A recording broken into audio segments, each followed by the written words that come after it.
பசுமை நிறைந்த மங்களபுரம் என்ற கிராமத்தில் அறிவுமணி என்ற இளைஞன் இருந்தான். அவன் நகரத்திற்குச் சென்று சில மாதங்கள் தங்கிவிட்டு அங்கிருந்து சில பழைய இயந்திரக்கலை புத்தகங்களையும் உபகரணங்களையும் வாங்கி வந்திருந்தான். தன்னை பெரிய பொறியாளர் என்று அவன் நினைத்துக் கொண்டான்.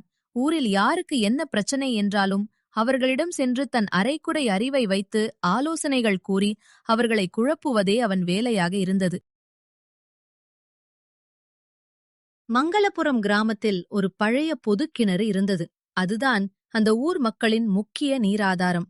கோடைக்காலம் நெருங்கிக் கொண்டிருந்ததால் கிணற்றில் தண்ணீர் மட்டம் குறையத் தொடங்கியது. ஊர் மக்கள் பஞ்சாயத்தில் கூடி கிணற்றை தூர்வார முடிவு செய்தார்கள்.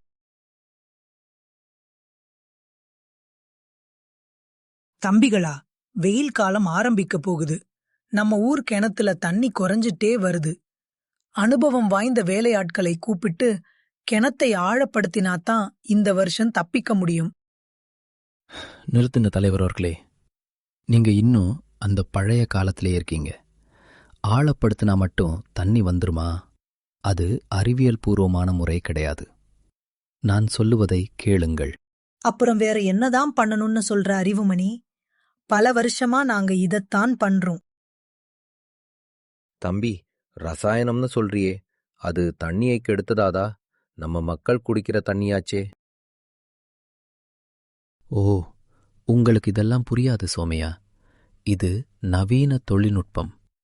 நான் சொல்ற மாதிரி செஞ்சா நீங்க கஷ்டப்பட்டு தூர்வார தேவையே இல்ல. ஒரே நாள்ல கிணறு நிறையும். அறிவுமணியின் பேச்சைக் கேட்டு மக்கள் குழம்பினார்கள். கஷ்டப்பட்டு தூர்வார தேவையில்லை என்ற ஆசையில் சிலர் அவன் சொன்னதை ஏற்க முன்வந்தார்கள். பெரியவர் தடுத்தும் கேளாமல் அறிவுமணி சொன்ன இடங்களை ஆழமாக துளைத்தார்கள். அவன் ஒரு மர்மமான திரவத்தை கிணற்றின் சுவர்களில் தெளித்தான். மறுநாள் காலையில் பார்த்தால் கிணற்றில் தண்ணீர் வருவதற்கு பதில் இருந்த கொஞ்ச நஞ்சத் தண்ணீரும் பூமியின் அடியில் உள்வாங்கி போய்விட்டது. கிணற்றின் சுவர்களில் விரிசல் விடத் தொடங்கியது.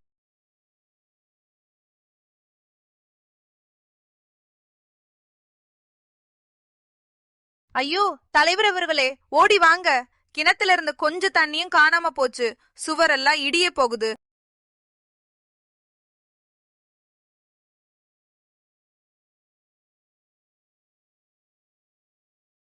அறிவுமணி, எங்கடா இருக்க? உன்னோட அறிவியல் இப்ப எங்க போச்சு? ஊருக்கே தண்ணி இல்லாம பண்ணிட்டியே. உன்னை நம்பினதுக்கு எனக்கு இதுவும் வேணும். அது நான் படிச்ச புத்தகத்துல இப்படி போட்டிருக்கு. ஒருவேளை கால்குலேஷன் தப்பா போயிருக்குன்னு நினைக்கிறேன். புத்தகத்துல படிக்கிறது வேற, நேரடியா அனுபவத்துல செய்யறது வேறடா. இப்ப என்ன பண்ண போற? ஊரே தாகத்துல தவிக்க போகுது. அறிவு மணி, அறிவே இல்லடா.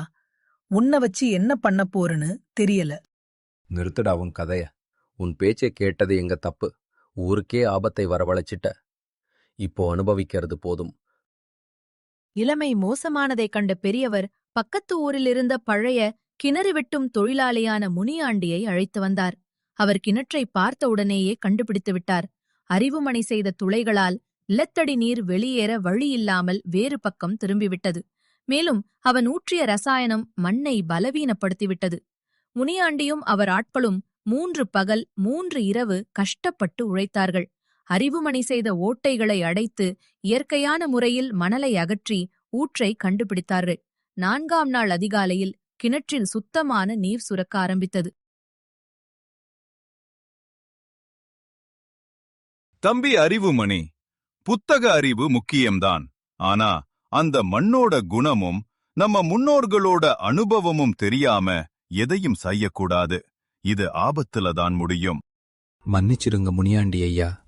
நான் தான் பெரிய அறிவாளின்னு நினைச்சுக்கிட்டு உழைப்போட மதிப்பையும் அனுபவத்தையும் குறைச்சு மதிப்பிட்டுட்டேன். இனிமே இப்படி தேவையில்லாத வேலைகளை செய்ய மாட்டேன்.